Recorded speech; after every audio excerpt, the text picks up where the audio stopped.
Welcome friends. ஆடி செவ்வாய் ஸ்பெஷலாக இன்றைக்கி கோவிலில் அல்வா மாதிரியான சர்க்கரை பொங்கல் எப்படி பண்ணுறதுன்றதை பார்க்கலாம். இதுக்கு எந்த பருப்பும் சேர்க்காம அரிசியை மட்டும்தான் சேர்க்க போகிறேன்.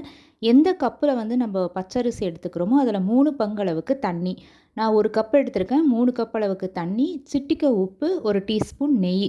இது எல்லாமே கொஞ்சம் சூடானதுமே ஒரு 1/4 மணி நேரமாக ஊற வச்சுருந்த பச்சரிசியை இதில் சேர்த்துக்கலாம். கொஞ்சம் தண்ணி இருந்தாலாம் பரவாயில்ல. ஏன்னா நமக்கு குழைய தான் இந்த அரிசியை சாதமாக வேக வச்சு எடுத்துக்க போகிறோம்.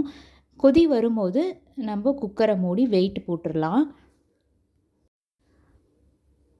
4 விசில் கத்துனதுக்கப்புறமா நான் இப்போ குக்கரை திறந்து பார்க்குறேன். சாதம் நல்லா குழைய வெந்திருக்கு.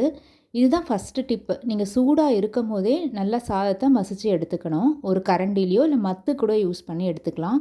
தொட்டா இந்த மாதிரி இருக்கணும் சாதம். பூ மாதிரியும் இருக்கணும், பஞ்சு மாதிரியும் இருக்கணும். இது அப்படியே மூடி வச்சிடலாம். இப்போது அதே கப் அளவு வெல்லம் எடுத்திருக்கேன்.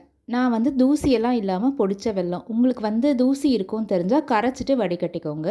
1 கப் அளவுக்கு வெல்லம், 1/2 கப் அளவுக்கு தண்ணி. இது நல்லா கொதித்து வரும்போது நம்ம மசிச்சு வச்சுருக்க சாதத்தை, பச்சரிசி சாதத்தை இதில் அப்படியே சேர்த்துடலாம். கொஞ்சம் கொஞ்சமாக அப்படியே மிக்ஸ் பண்ணிகிட்டே வரலாம்.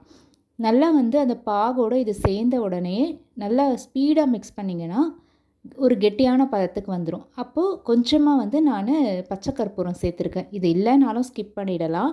அந்த பச்சை கற்பூரம் சேர்க்கும் போது தான் கோவிலில் கொடுக்குற பிரசாதம் டேஸ்ட்டு வரும்.